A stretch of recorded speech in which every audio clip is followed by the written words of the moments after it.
Hello everyone, welcome to Saroj Mishra YouTube channel. मेरे YouTube channel पर आप सभी का बहुत बहुत स्वागत है। बहुत ही अच्छी वैकेंसीज आई हुई हैं सीबीएसई की तरफ से, central board of secondary education. CBSE जिनकी किताबें आप पढ़ते हैं, जो एग्जाम्स कंडक्ट कराते हैं 10-12 के, तो ये ministry of education government of India के अंतर्गत आता है और इसमें शिक्षा मंत्रालय भारत सरकार के अंतर्गत, और इसमें कई सारे पोस्ट हैं, मल्टीपल पोस्ट के लिए वैकेंसीज आई हैं। सबके लिए एक एक सेपरेट वीडियो बना देंगे क्योंकि सबकी एलिजिबिलिटी क्राइटेरिया अलग है। ये एक पोस्ट ऐसी है, असिस्टेंट सेक्रेटरी की पोस्ट, जिसके लिए कोई भी स्नातक, कोई भी ग्रेजुएट अप्लाई कर सकते हैं, फ्रेशर भी अप्लाई कर सकते हैं, और सैलरी बहुत अच्छी दे रहे हैं। कंपटीशन होगी ऑल इंडिया लेवल पर, कॉम्पिटिटिव एग्जाम के थ्रू जो है सिलेक्शन होगी, बट सैलरी काफी अच्छी दे रहे हैं। Permanent government of India job रहेगी, सेंट्रल गवर्नमेंट की परमानेंट पोस्ट रहेंगे। जॉब लोकेशन वगैरह भी बताया है कि कौन कौन सा जॉब लोकेशन होने वाला है। फ्रेशर बिल्कुल अप्लाई कर सकते हैं। बाकी डिटेल्स हम आगे वीडियो में चेक कर लेते हैं। Government of India central board of secondary education, यहाँ से वैकेंसीज हैं। डिटेल नोटिफिकेशन डाउनलोड कर लिया। डिटेल नोटिफिकेशन में जो मैंने आपको जैसे बताया कि बहुत सारे पोस्ट हैं, लेकिन सिर्फ एक वैकेंसी हम यहाँ पर कवर करेंगे क्योंकि सबके लिए जो है ना एलिजिबिलिटी क्राइटेरिया अलग अलग है। आप देखेंगे अलग अलग एलिजिबिलिटी क्राइटेरिया के लिए पोस्ट हैं डिफरेंट डिफरेंट। तो जो सबसे पहला जो सीरियल नंबर 1 पे है, serial number 1/2024, assistant secretary administration, पे लेवल 10।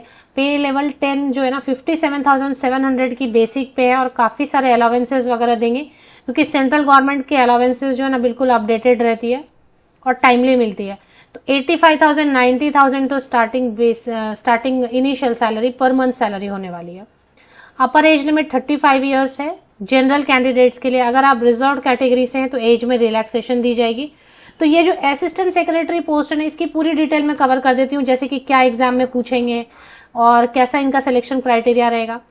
एससी कैंडिडेट्स के लिए 2 सीट्स हैं, एसटी कैंडिडेट्स के लिए 1 सीट है, OBC non creamy layer candidates के लिए 4 सीट्स रिजर्व्ड है, ईडब्ल्यूएस कैंडिडेट के लिए 1 seat reserved and general candidates के लिए यूआर मीन्स अनरिजर्व्ड, अनारक्षित।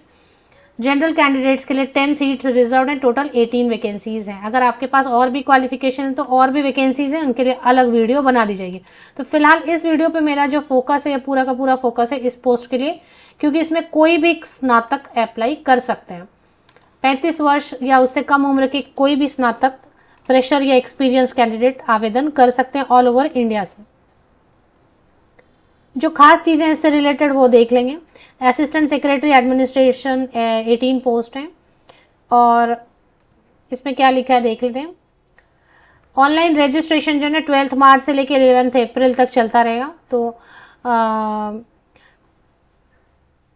The crucial date for determining of eligibility shall remain 11 April. तो जो लास्ट डेट है ऑनलाइन एप्लीकेशन की, वही कट ऑफ डेट है। उसको बेस लेके आप एज कैलकुलेशन या एलिजिबिलिटी उस डेट तक कंप्लीट हो जानी चाहिए। रिजर्वेशन बेनिफिट मिलेगा एससी एसटी कैंडिडेट को and OBC non creamy layer candidates को यहाँ पर मिलेगी रिजर्वेशन बेनिफिट, मतलब एज में रिलैक्सेशन वगैरह के लिए। अब देख लेते हैं, क्योंकि मैंने आपको पहले ही बताया कि पोस्ट तो बहुत है, लेकिन मैं सिर्फ एक ही कवर कर रही हूँ इस वीडियो में, तो उस पर ही हमारा फोकस रहेगा इस वीडियो में। बाकी और भी वीडियोस आपको मिलेंगे अलग अलग पोस्ट की डिटेल्स के साथ। Assistant secretary group A post है, और bachelor degree from a recognised university और इंस्टीट्यूशन। इससे अच्छी अपॉर्चुनिटी और क्या होगी। इन्होंने परसेंटेज का भी प्रॉब्लम नहीं रखा है, कि प्रतिशत अंकों का भी प्रॉब्लम नहीं रखा है। जो भी प्रतिशत अंक है, जो भी परसेंटेज के साथ आप जिस भी सब्जेक्ट से, जिस भी स्ट्रीम से आपने ग्रेजुएशन किया हुआ है, बैचलर डिग्री किया हुआ है, आप अप्लाई कर सकते हैं। एज लिमिट भी अच्छी है, 35 ईयर्स एंड बिलो वाले कैंडिडेट इसमें आवेदन कर सकते हैं। अब बीए है, BSc, BCom, B, BTech, BMS, BCA या बीएमएस, या और भी बहुत सारे स्ट्रीम है जिनमें पढ़ाई आजकल चल रही है। किसी भी स्ट्रीम से ग्रेजुएट हैं, स्नातक डिग्री ली हुई है, कितने भी प्रतिशत अंकों के साथ आवेदन कर सकते हैं।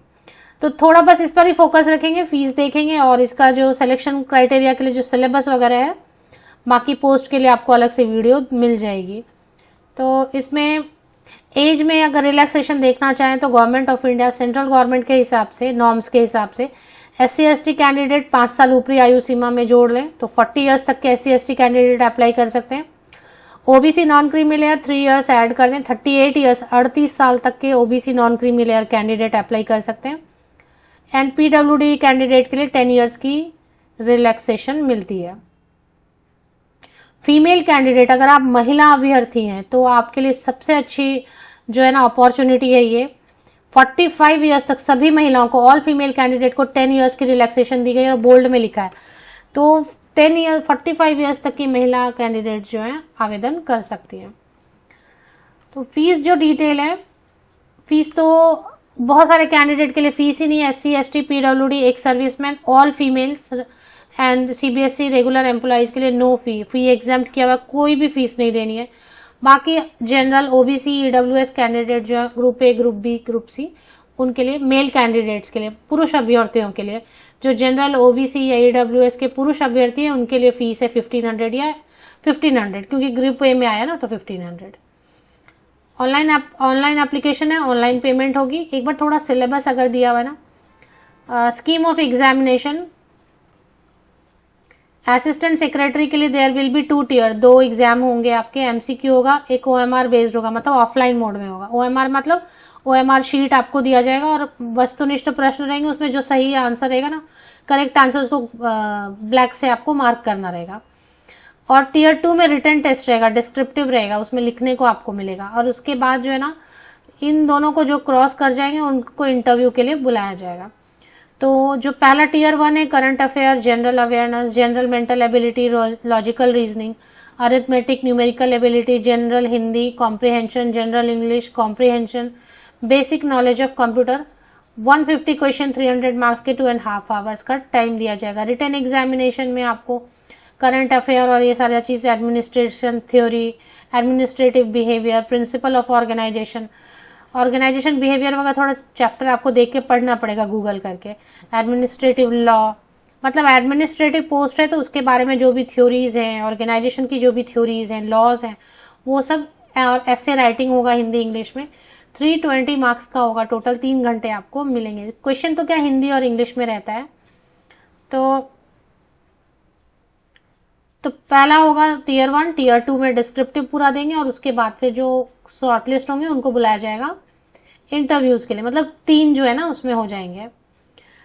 अब इसमें इतना ही लिखा है। अब इन्होंने दूसरा शुरू कर दिया। अब इसमें इन्होंने नेगेटिव मार्किंग के बारे में नहीं लिखा है, तो देख लेते हैं। एग्जाम के जो सेंटर्स बनाए जाएंगे ऑल ओवर इंडिया, अलग अलग स्टेट में बनाए जाएंगे सभी जगह। आंध्र प्रदेश, असम, बिहार, चंडीगढ़, दिल्ली, कर्नाटका, केरला, मध्य प्रदेश, महाराष्ट्र, उड़ीसा, राजस्थान, तमिलनाडु, उत्तराखंड एंड उत्तर प्रदेश, इनमें सभी में एक एक जो है ना सेंटर्स बनाए गए टियर 1 एग्जामिनेशन के लिए। और नॉलेज जो है, assistant secretary administration group A के लिए ग्रेजुएशन लेवल का आपको नॉलेज होना चाहिए। तो ये हो गया। जॉब लोकेशन भी बताया है, कहीं कहीं पे जॉब लोकेशन भी है, वो भी देख लेते हैं कहाँ कहाँ जॉब हो सकती है। टोटल ये एडवर्टीजमेंट 38 पेजेस की है। The selected candidate shall be posted in any of the offices of the board. इनके जो ऑफिसेज हैं वो कहाँ कहाँ पर हैं? अजमेर में है, इलाहाबाद, भुवनेश्वर, भोपाल, बेंगलुरु, चेन्नई, चंडीगढ़, देहरादून, गुवाहाटी, नोएडा, पटना, पंचकुला, पुणे, तिरुवनंतपुरम, विजयवाड़ा, रायबरेली। तो ये जो है ना यहाँ पर ही पोस्टिंग होगी और यहीं पर ट्रांसफर जब भी होगा तो इनमें ही ट्रांसफर होगा। यही ऑफिसेज हैं CBSE के। तो ये हो गया। और कुछ देख लेते हैं, एक सैलरी देख लेते हैं। सैलरी यहीं पर लिख दिया इन्होंने ना, असिस्टेंट सेक्रेटरी पे लेवल 10। अगर सैलरी की बात करें तो पे लेवल 10 57,700, यही जो पे स्केल है ना असिस्टेंट प्रोफेसर को भी दिया जाता है। तो इसमें 85,000 90,000 तक बन जाता है अगर मेट्रो सिटी में काम मिलता है। मोस्टली तो सब बड़ी सिटीज ही हैं, तो वहां 90,000 तक भी बन जाती है starting salary. All India competition level जो है हाई रहेगा, बट अच्छी जॉब अपॉर्चुनिटी है। बाकी और पोस्ट के लिए अगर आप देख रहे होंगे तो इसके लिए सेपरेट वीडियोस आपको जल्दी ही मिल जाएंगे।